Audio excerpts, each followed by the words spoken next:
সন্তান সন্ততি সবার আগে নবীর প্রীতি, মা বাবা সন্তান সন্ততি সবার আগে নবীর প্রীতি, প্রাণের চেয়ে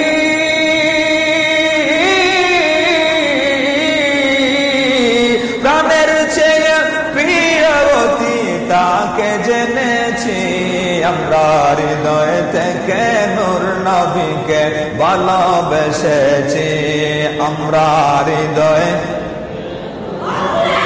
ভালোবেসেছি।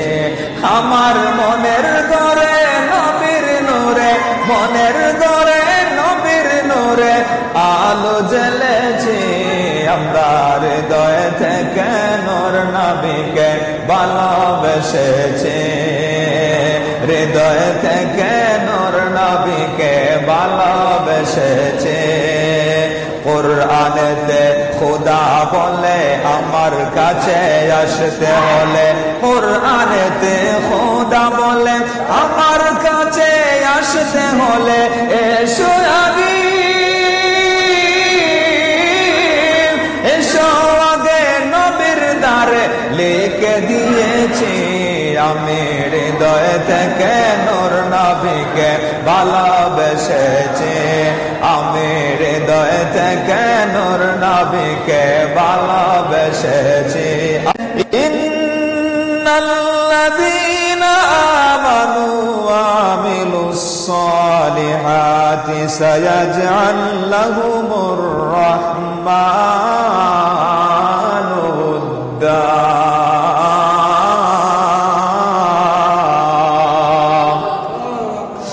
আল্লাহ রাব্বুল আলামিন বলেন, হে ইমানদার বান্দারা, আল্লাহ রাব্বুল আলামিন বেঈমানদেরকে ডাক দিয়ে বলেন নাই, মুনাফিকদেরকে সম্বোধন করেন নাই। ইমানদার বান্দার জন্য নামাজ, ইমানদারের জন্য রোজা, ইমানদারের জন্য হজ, ইমানদারের জন্য যাকাত। কারণ বেঈমানের কোনো নামাজ রোজার মূল্য নাই। ঈমান হলো সংখ্যার মতো, আমল হলো শূন্যের মতো। ঈমান ছাড়া আমলের কোনো দাম নাই। এই জন্য আল্লাহ আমল করার পূর্বে আল্লাহ ঈমানদার বান্দাদেরকে ডাক দিয়া বলেন, ইন্নাল্লাযীনা আমানু ওয়া আমিলুস সালিহাতি সায়াজআল লাহুমুর রাহমানু উদ্দা। আল্লাহ রাব্বুল আলামিন বলেন, নিশ্চয় যারা ঈমান আনয়ন করেছে এবং সৎ কাজ করেছে, ভালো কাজ করেছে, দুনিয়ার সমস্ত মানুষের অন্তরে আল্লাহ পরস্পরের মধ্যে ভালোবাসা সৃষ্টি করে দিবেন, মহব্বত সৃষ্টি করে দিবেন। জোরে বলেন সুবহানাল্লাহ। অর্থাৎ ঈমানের দৌলত যার আছে এবং আমলের দৌলত যার থাকবে, এই দুইটা দৌলত যার কাছে থাকবে, এই মানুষটারে আল্লাহ প্রত্যেকটা মানুষের প্রিয় বানায় দিবেন। সুবহানাল্লাহ বলেন না? অর্থাৎ দুনিয়ার মানুষের অন্তরে আল্লাহ ভালোবাসা সৃষ্টি করে দিবেন, ফেরেশতাদের অন্তরে আল্লাহ মহব্বত সৃষ্টি করে দিবেন, জিন জাতির অন্তরে আল্লাহ মহব্বত সৃষ্টি করে দিবেন, আল্লাহর জমিনের প্রতি আল্লাহ মহব্বত সৃষ্টি করে দিবেন। সুবহানাল্লাহ। অর্থাৎ সমস্ত মাখলুকাত এই মানুষটাকে ভালোবাসে, প্রিয় হয়ে যাবে। আল্লাহু আকবার বলেন। সুতরাং ঈমান এবং আমলের দৌলত যার কাছে থাকবে, এই মানুষটাই হলো ধনী। গোটা দুনিয়ার সব কিছু আছে, বিল্ডিং আছে, টাকা পয়সা আছে, জনপ্রিয়তা আছে, শক্তি আছে, সব কিছু আছে, মগর ঈমান নাই। বলুন, এই মানুষের কিচ্ছুই, বলেন না, কিচ্ছু নাই। টাকা নাই, পয়সা নাই, সম্পদ নাই, ঘর নাই, বাড়ি নাই, কিন্তু ঈমান আছে। এই মানুষটার সব কিছু আছে, ঠিক না? সুবহানাল্লাহ বলেন না? কারণ আল্লাহর দরবারে তারাই সফল যারা ঈমান এবং আমলের মানদণ্ডে সফল। কাদ আফলাহাল মুমিনুন। জোরে বলেন সুবহানাল্লাহ। আল্লাহ রাব্বুল আলামিন বলেন, ইন্নামাল মুমিনুনা ইন্নাল্লাযীনা আমানু বিল্লাহি ওয়া রাসূলিহি সুম্মা লাম ইয়ারতাবু। আল্লাহু আকবার বলেন।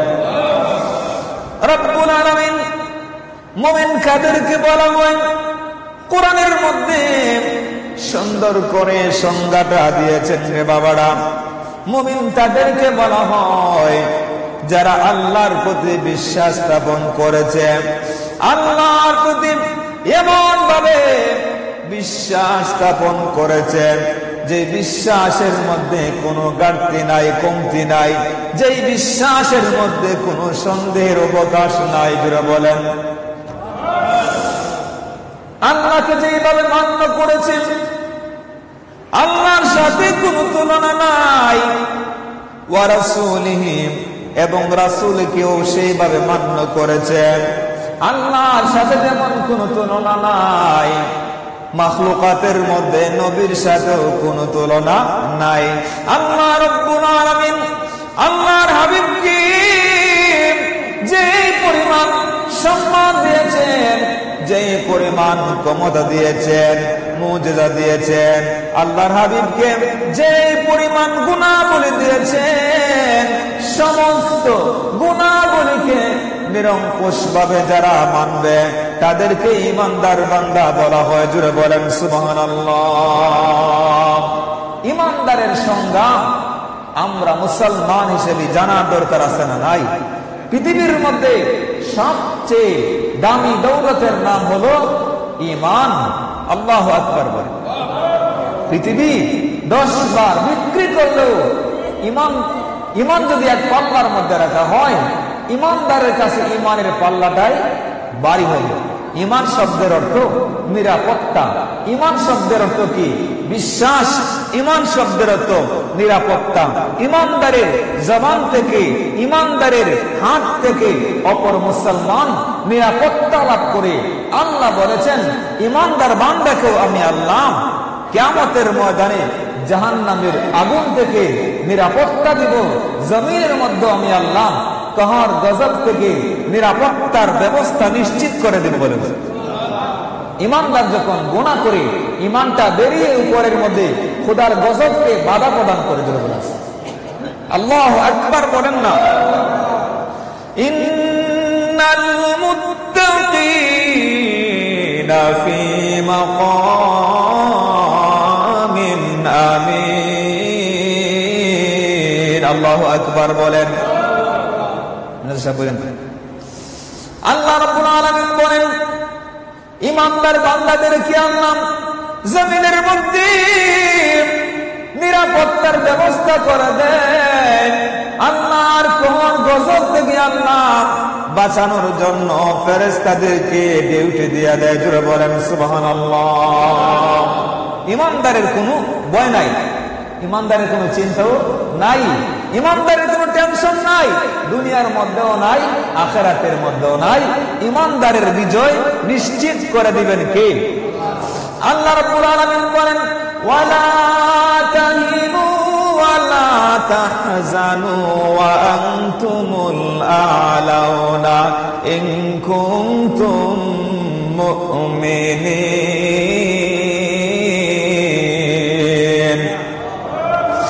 আল্লাহ রাব্বুল আলামিন বলেন হে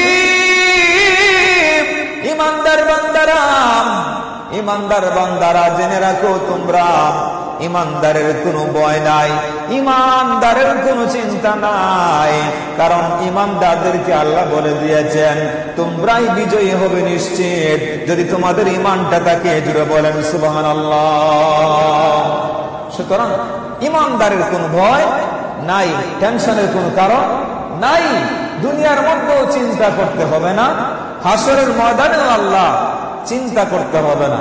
ঈমানদারের দেহকে মাটি আদর করে কুলের মধ্যে নেবে, ঈমানদারের দেহকে মাটি কবরটা প্রশস্ত করে দেওয়া হবে, 70 গজ প্রশস্ত করে দেওয়া হবে, জান্নাতের রেশমি কাপড় দিয়া বিছানা বিছিয়ে দেওয়া হবে। ঈমানদারকে আল্লাহ আরামের ঘুম পাড়ায় দিবেন, আর ফেরেশতা বলবে কেউ তোমাকে ডিস্টার্ব করবে না, জাগ্রত করবে না। আল্লাহু আকবার। এই জন্য আপনাদের খিদমতের মধ্যে বলতে চাই, ঈমান এবং আমলের দৌলত, যাদের ঈমান আছে আমলের দৌলত আছে, ঈমান এবং আমলের দৌলত নিয়ে কবরের মধ্যে গেলে কবরটা হবে আমাদের জন্য সফল, আখিরাতের জিন্দেগি হবে সফল। আল্লাহ আমাদেরকে শেষ পর্যন্ত আরামের জায়গা, অভ্যন্তরের জায়গা আল্লাহ জান্নাতের ব্যবস্থা করে দিবেন। জোরে বলেন সুবহানাল্লাহ। সুতরাং একটু দরুদ পড়ি, আল্লাহুম্মা সাল্লি আলা মাওলানা মুহাম্মদ ওয়া আলা আলি সাইয়্যিদিনা।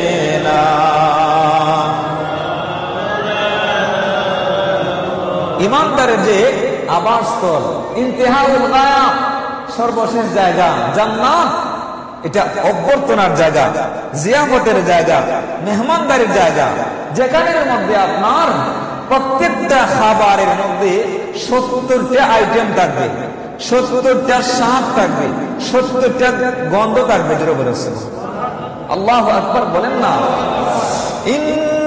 ইন্নাল্লাযীনা আমানু ওয়া আমিলুস সালিহাতি কানাত লাহুম জান্নাতুল ফিরদাউসি নুজুলা।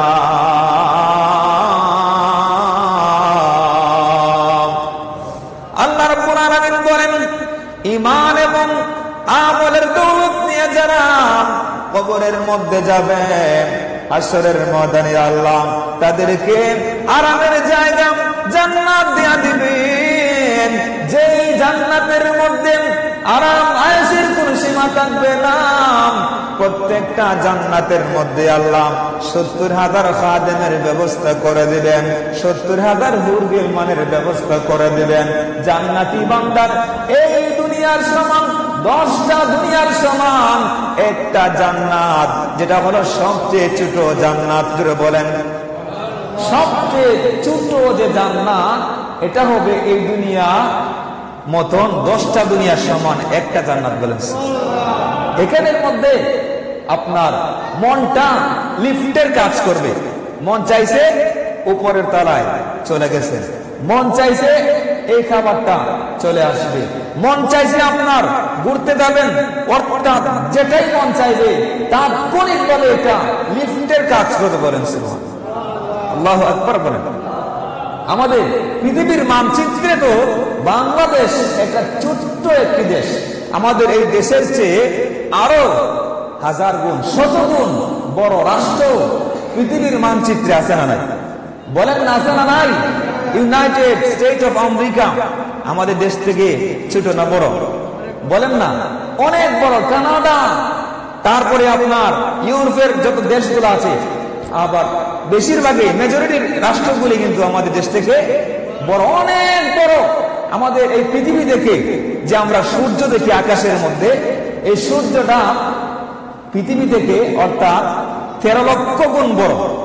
জোরে বলেন বলেন না, আরো জোরে বলেন সুবহানাল্লাহ।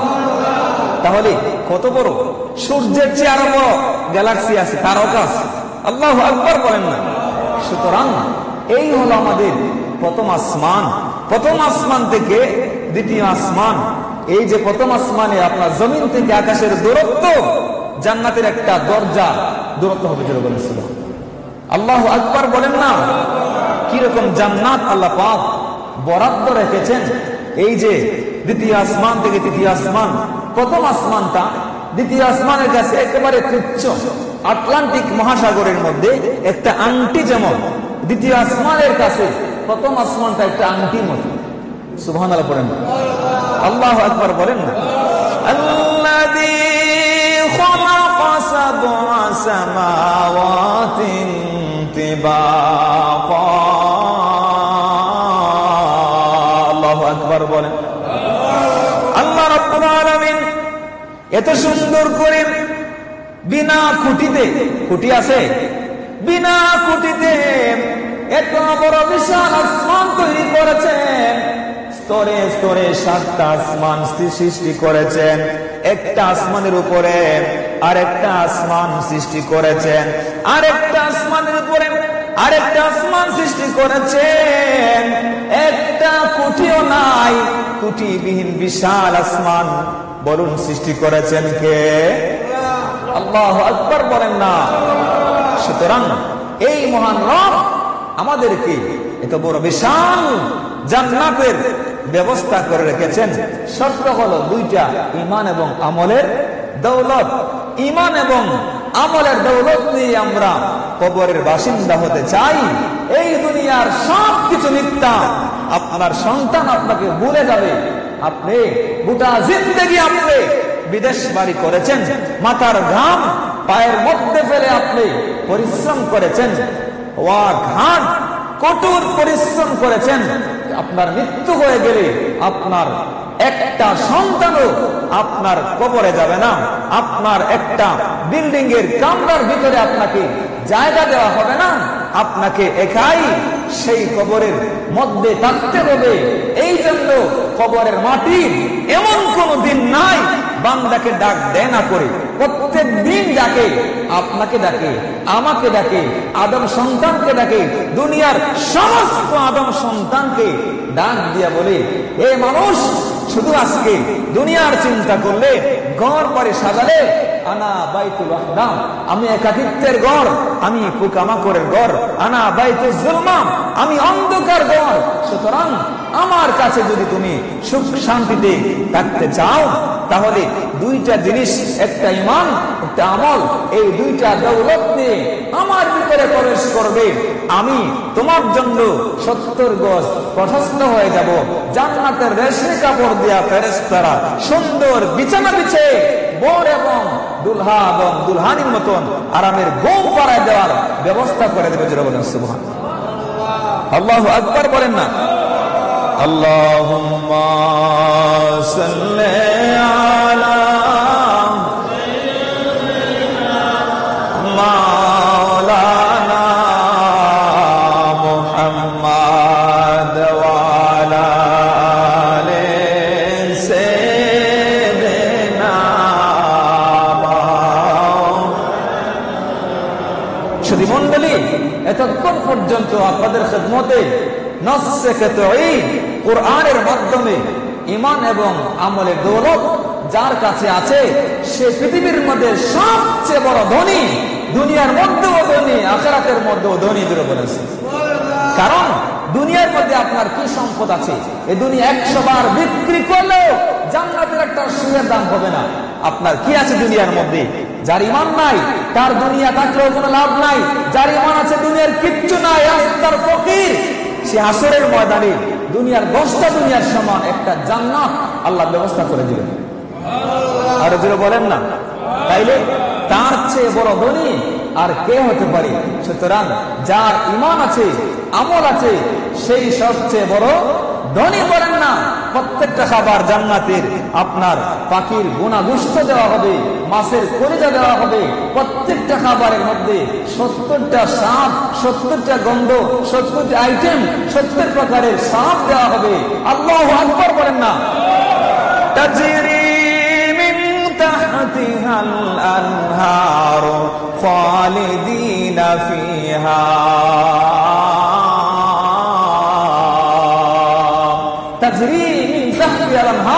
নহরের বহুসর নহর, দুধের নহর, পানির নহর, তারপরে মধুর নহর, একটার পর আরেকটা অটোমেটিকলি আপনার সামনে আসতেই থাকবে, আসতেই থাকবে। আপনি খাইতে খাইতে আপনার যখন যেটা মন চাইবে আপনার সামনে অটোমেটিক চলে আসবে। জোরে বলেন সুবহানাল্লাহ। মালিক তুমি জান্নাতে তোমার পাশে আমার একটি ঘর বানিয়ে দিও, একটি ঘর বানিয়ে দিও। আল্লাহুম্মা সাইয়্যিদিনা মাওলানা মুহাম্মদ ওয়া আলা সাইয়্যিদিনা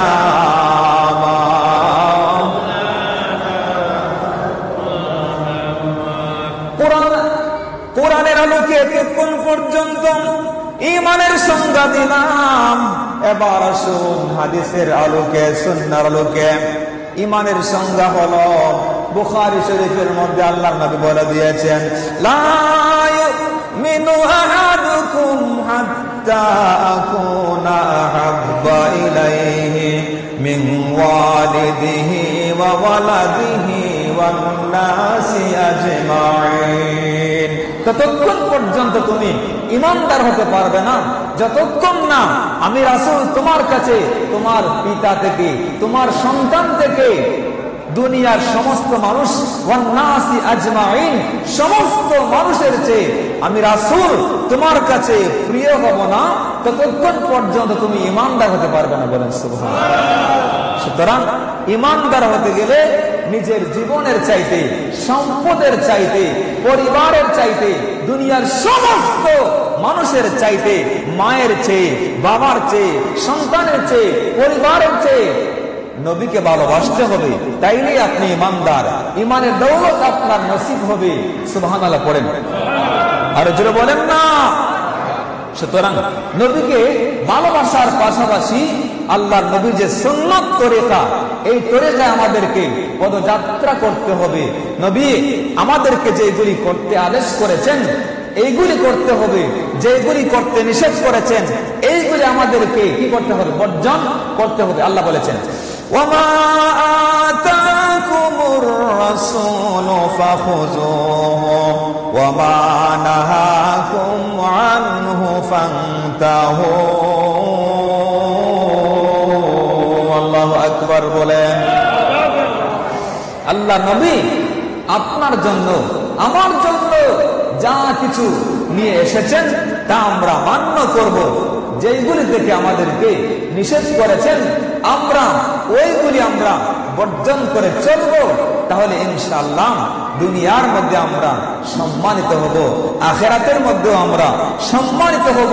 এই ব্যবস্থা করে দিবেন কে? জোরে বলেন কে? সম্মানিত হাজির, হাদিসে জিবরাইল আমার নবীর দরবারে সাহাবায়ে কেরাম যখন বসতেন বিভিন্ন বিষয়ে মাসআলা মাসাইল জিজ্ঞেস করতেন। একদিন সমস্ত ফেরেশতাদের যিনি লিডার সাইয়েদুনা জিবরাইল আলাইহিস সালাম আমার নবীর দরবারে ঈমান সম্পর্কে জানতে চাইলেন। ইয়া রাসূলুল্লাহ, ঈমান কাকে বলা হয় স্পষ্ট করে যদি একটু বলতেন। তখন আল্লাহর হাবিব বললেন, ৬টা জিনিসের প্রতি বিশ্বাস রাখার নাম হলো ঈমান। কয়টা জিনিস বলেন না? বলেন না কয়টা? ৬টা জিনিস। ১ নম্বর হলো আতুমিনু বিল্লাহ, আল্লাহর প্রতি। বলেন কার প্রতি? বলেন না, আল্লাহর প্রতি। ওয়া মালাইকাতি, সমস্ত ফেরেশতাদের প্রতি।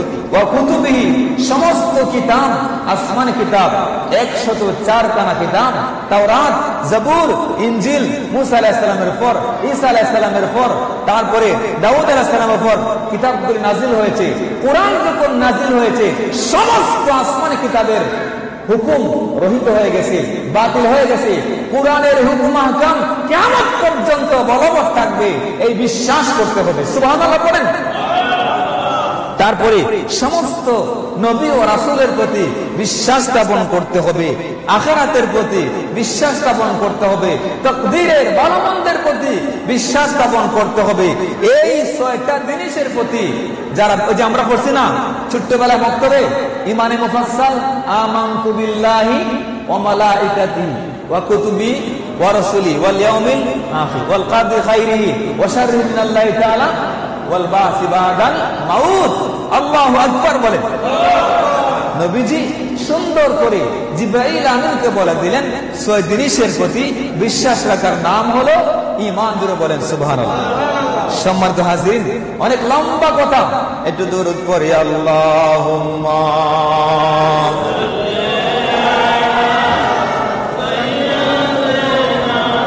মাওলানা মুহাম্মদ ওয়া আলা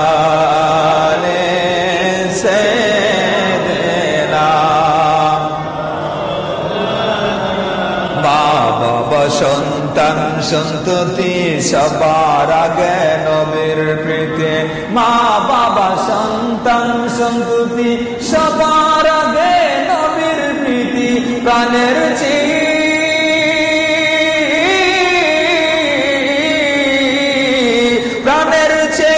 প্রিয়বতী তাকে জেনেছি আমরা, হৃদয় থেকে নূর নবীকে ভালোবেসেছি আমরা, হৃদয় ভালোবেসেছি। আমার মনের ঘরে নবীর নূরে, মনের ঘরে নবীর নূরে আলো জ্বেলেছি আমরা, হৃদয় থেকে নূর নবীকে ভালোবেসেছি, হৃদয় থেকে নূর নবীকে ভালোবেসেছি। কুরআনেতে খোদা বলে আমার কাছে আসতে হলে, কুরআনেতে খোদা বলে আমার কাছে আসতে হলে, এসো আগে এসো আগে নবীর দ্বারে লিখে দিয়েছি আমি, হৃদয় থেকে নূর নবীকে ভালোবেসেছি আমি, হৃদয় থেকে নূর নবীকে ভালোবেসেছি। আল্লাহ আল্লাহ আল্লাহ আল্লাহ মারহাবা, আল্লাহ আল্লাহ আল্লাহ আল্লাহ আল্লাহ আল্লাহ আল্লাহ আল্লাহ আল্লাহ আল্লাহ কর জপনা, আল্লাহ আল্লাহ কাউকে রাখো গাস্তনাতে, কাউকে রাখো বালাখানায়, আল্লাহ আল্লাহ তোমার লীলা খেলা কেউ বোঝে না, আল্লাহ আল্লাহ আল্লাহ আল্লাহ আল্লাহ আল্লাহ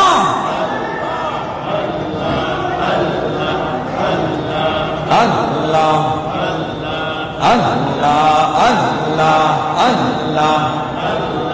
ইউনুস নবী দরিয়াতে ছিলেন যখন মাছের পেটে, ইউনুস নবী হজম কেন হইল না, আল্লাহ লা ইলাহা ইল্লাল্লাহ মুহাম্মাদুর রাসূলুল্লাহ সাল্লাল্লাহু আলাইহি ওয়াসাল্লাম। সম্মানিত হাজিরিন, ঈমানের তো সংজ্ঞা নবীজি বলেছেন, ঈমানের মৌলিক তিনটা বিষয় আছে, যেটা নুরুল আনওয়ার কিতাবের মধ্যে যারা ফাজিলে পড়েন এখানে পড়ানো হয়। ঈমানের মৌলিক বিষয় তিনটা, বলুন কয়টা বলেন না? তিনটা, আমার দিকে সবাই, তিনটা। একটা হলো তাওহীদ, একটা হলো রিসালাত, আর একটা হলো আখিরাত। কয়টা হলো? তিনটা। তাওহীদের মানে হলো আল্লাহর একত্ববাদ। আমরা সবাই আল্লাহকে মানি, কথা বলেন না? সবাই মানি তো? আল্লাহ হচ্ছে এক, আল্লাহর সাথে কোনো তুলনা নাই। কুল হুয়াল্লাহু আহাদ, আল্লাহ কারো মুখাপেক্ষী নয়, আল্লাহ কাউকে জন্ম দেয় নাই, কারো কাছ থেকে জন্ম গ্রহণ করে না। আল্লাহর সাথে পৃথিবীর কোন বস্তুর তুলনা চলে, তাহলে আমরা আল্লাহকে মানছি। এটা ঈমানের মৌলিক তিনটার একটা, তাওহীদ, এর প্রতি কি করা? বিশ্বাস করা। 2 নম্বরে রিসালাত, আল্লাহর নবীকে আল্লাহ যে পরিমাণ গুণাগুণ দিয়েছেন, ক্ষমতা দিয়েছেন, রওজায়ে আতহার থেকে গোটা জমিনের উম্মতের খোঁজ খবর রাখার ক্ষমতা আছে না নাই?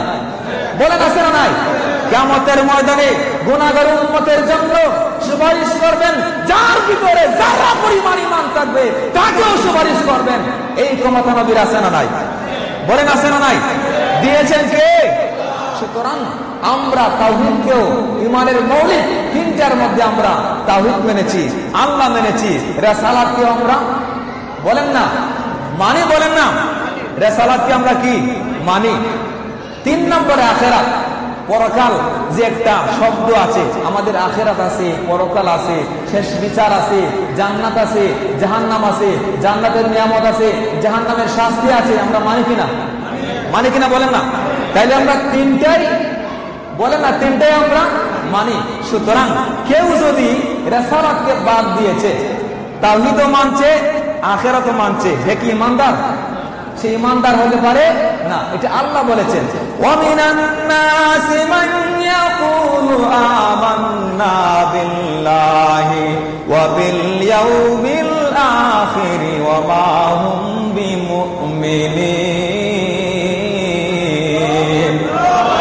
অর্থাৎ আল্লাহ বলেছেন, হে নবী, ওয়ামিনান নাস, মানুষের মধ্যে কিছু মানুষ আছে, সবাই না, কিছু মানুষ আছে, মান যারা ইয়াকুলু বলতেই থাকবে, কিয়ামত পর্যন্ত বলতেই থাকবে, আমান্না, আমরা ঈমান এনেছি, বিল্লাহি, আল্লাহর প্রতি, ওয়া বিল ইয়াউমিল আখির, পরকালের প্রতি, আমরা আল্লাহর প্রতি ঈমান আনছি, পরকালকে আমরা বিশ্বাস করছি।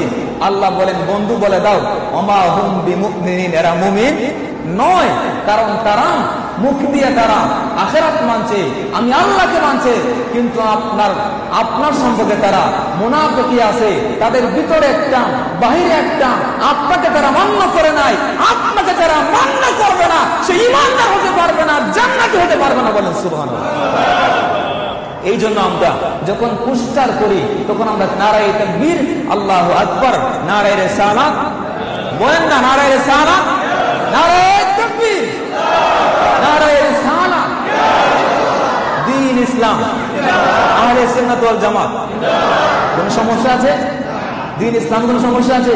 কিন্তু রিসালাতকে বাদ দিয়ে না রাখিয়া, বলেন না, রিসালাতকে রেখে করতে হবে, কারণ তাওহীদের পাশাপাশি রিসালাত, আল্লাহ বলেছেন, ওয়াজআলতু যিকরাকা যিকরি ইযা যিকিরতু যিকিরতা মাই। বন্ধু, কোন হিন্দু যদি মুসলমান হতে চায়, লা ইলাহা ইল্লাল্লাহ বলে মুসলমান হবে না, যখন বলবে লা ইলাহা ইল্লাল্লাহু মুহাম্মাদুর, তখন সে মুসলমান হবে। আল্লাহ নবীজির নামকে কোরআন থেকে বাদ দেন নাই, মুহাম্মাদুর বাদ দিয়েছে আল্লাহ। ফাসায়ারাল্লাহু আমালাকুম ওয়া রাসূলুহু, যেখানে আল্লাহ সেখানে নবী। আমরা যখন খুতবা দেই, যখন আমরা আল্লাহর প্রশংসা করি, নবীজির প্রশংসা করি, আমরা যখন আযান দেই, আশহাদু আল্লা ইলাহা ইল্লাল্লাহ, সাথে সাথে পড়ি আশহাদু আন্না মুহাম্মাদার, বলি কিনা বলেন না? যখন আমরা ইকামত দেই, সেখানেও আমরা আল্লাহর নামের পাশাপাশি নবীজি, বলেন না, আছে না নাই? আমরা যখন সালাম দেই, আমরা 2 খতম কোরআন শরীফ পড়া 2 রাকাত নামাজ পড়লাম, নামাজের মধ্যে নবীকে সালামটা বাদ দিলাম, সালাম দেওয়া তো ওয়াজিব, নামাজ হবে? সুতরাং আসসালামু আলাইকা আইয়ুহান নবিয়্যু, আছে না নাই? সুতরাং নামাজের ভিতরে আল্লাহ নবীকে বাদ দেন নাই। এই রকম ভাবে যদি আমরা চিন্তা করি, কবরের ভেতর যখন রাখা হয়, বিসমিল্লাহি ওয়া আলা, বলেন না, মিল্লাতে রাসূলিল্লাহ, নবীজি কি আল্লাহ তখনও বাদ দেন নাই। 3টা প্রশ্ন করা হবে, মা কুনতা তাকুলু ফি হামতে হাদার রাজুল, আপনার যে 3টা প্রশ্নের মধ্যে আল্লাহ রাসূলকে আল্লাহ বাদ দেন নাই। মান রাব্বুকা ওয়া মা দিনুকা মা কুনতা তাকুলু ফি হামতে হাদার রাজুল, সেই কবরের ভেতর থেকে আল্লাহ নবীরে বাদ দেন। সুবহানাল্লাহ পড়েন না? এইরকম ভাবে হাসরের ময়দানে একটা পতাকা থাকবে, আমার নবীর উম্মতের সংখ্যা কাতার হবে 80 কাতার, আর আদম থেকে ঈসা নবী পর্যন্ত সমস্ত পয়গম্বরের উম্মতের কাতার হবে মাত্র 40টা, আর আমাদের নবীর উম্মতের কাতার হবে 80টা করে বলেছে। নবীজির হাত মোবারকের মধ্যে একটা পতাকা দেওয়া হবে, এই পতাকার নাম হলো লেওয়ায়ে আম, প্রশংসার পতাকা। এই পতাকার মধ্যে লেখা থাকবে লা ইলাহা ইল্লাল্লাহু মুহাম্মাদুর রাসূল।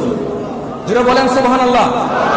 সুতরাং অর্থাৎ এই পতাকার নিচে যারা আশ্রয় নিবে, জমিনের মধ্যে যারা এই পতাকার নিচে আশ্রয় নিয়েছিল, গোটা জিন্দেগি তাওহীদ রিসালাতকে মান্য করেছে, কিয়ামতের ময়দানেও তাওহীদ রিসালাত পন্থীদেরকে আল্লাহ এই লেওয়ায়ে হাম পতাকার নিচে জায়গা করে দিবেন জান্নাতে নেওয়ার জন্য। বলেন সুবহানাল্লাহ। শুধু তাই নয়, কোরআনের পাড়ায় পাড়ায় যেখানে আল্লাহর নাম, রাসূলের নাম, মক্কা মদিনা যারা গিয়েছেন, আপনার মসজিদে নববী শরীফের গেটের মধ্যে লেখা আছে, আপনার দেওয়ালের মধ্যে লেখা আছে, পিলারের মধ্যে লেখা আছে লা ইলাহা ইল্লাল্লাহু মুহাম্মাদুর রাসূলুল্লাহ সাল্লাল্লাহু আলাইহি ওয়াসাল্লাম।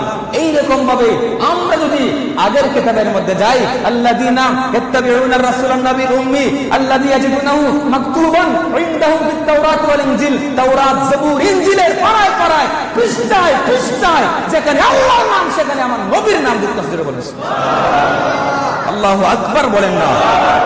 সুতরাং নবীকে বাদ দিয়া জান্নাতে চলে যাবে এই আশা করা বোকামি ছাড়া কিছুই হতে পারে না। নবীর মহব্বত লাগবে, রিসালাতকে মানতে হবে। ঈমানের মৌলিক তিনটা বিষয় তাওহীদ, রিসালাত, আখিরাত, তিনটাকে আমরা পুঙ্খানুপুঙ্খভাবে আমরা মান্য করি, ঠিক কিনা বলেন? সুতরাং আমাদের বিশ্বাস নবীজি আমাদের জন্য সুপারিশ করবেন হাসরের ময়দানে, উম্মতদেরকে বলবেন না, এই বিশ্বাস আমাদের আছে না নাই? সুতরাং আমরা নবীর সুন্নত তরিকায় চলবো। নবীজি আমাদেরকে যেগুলি করতে বলেছেন আমরা সেগুলি পালন করব, যেগুলি নিষেধ করেছেন আমরা সেইগুলি থেকে বেঁচে থাকবো। আমি আজকে এই ঈমান আনার পরে, ঈমানের দৌলত যাদের আছে, ঈমানটা একটা সংখ্যার মতো। যার ঈমান নাই তার আমলের দাম আছে? বলেন না। ঈমান নাই সে নামাজ, রোজা, হজ, যাকাত, দিলা, কুলুফ এগুলোর দাম আছে? ঈমানটা একটা সংখ্যার মতো, আমল শূন্যের মতো। শূন্য যদি আমি লিখতে লিখতে অনন্তপুর থেকে ঢাকা চলে যাই, কোন দাম আছে? বলেন তো দাম আছে? দাম নাই। যদি একটা সংখ্যা থাকে, এটার পাশে শূন্য বসালে কত হয়? 10। আরেকটা শূন্য বসালে 100। আরেকটা শূন্য বসালে, বলেন না, আরেকটা শূন্য বসালে 10,000। এইরকম ভাবে লক্ষ, কোটি, মিলিয়ন মিলিয়ন পর্যন্ত যাবে। যদি সংখ্যা না থাকে, শূন্যের দাম আছে? ঈমানটা হচ্ছে আপনার সংখ্যার মতন। ঈমান আছে, আপনার একটা সংখ্যা আছে। নামাজ পড়ছেন ঈমান আনিয়া, তখন আপনার এই সংখ্যার পাশে 1 বসানো হবে, অথবা শূন্য বসানো হবে। 10 নামাজ পড়ছেন, রোজা রাখছেন, আর একটা শূন্য বসাই দিবে ফেরেশতারা। এইরকম ভাবে আবার দান খয়রাত করেছেন, আর একটা শূন্য বসাবে। এইরকম ভাবে হাসরের ময়দানে হিসাবের খাতা বের করে দেখবেন আপনার আমল পাহাড় পরিমাণ জোরে বলেছে। সুতরাং ঈমানের দৌলত যাদের নসিব হবে, ঈমান আনার পরে আপনার যারা আমল করবেন, তাদের প্রায় 70টার মতন বৈশিষ্ট্য গুণাবলী আল্লাহ কোরআনের মধ্যে নোট করে দিয়েছেন। ইনশাআল্লাহ আমি সময় সময় 70টা গুণ যারা ঈমানদার বান্দা, এই গুণগুলি আপনাদের খেদমতে বলার ইনশাআল্লাহ চেষ্টা আছে, থাকবে। আল্লাহ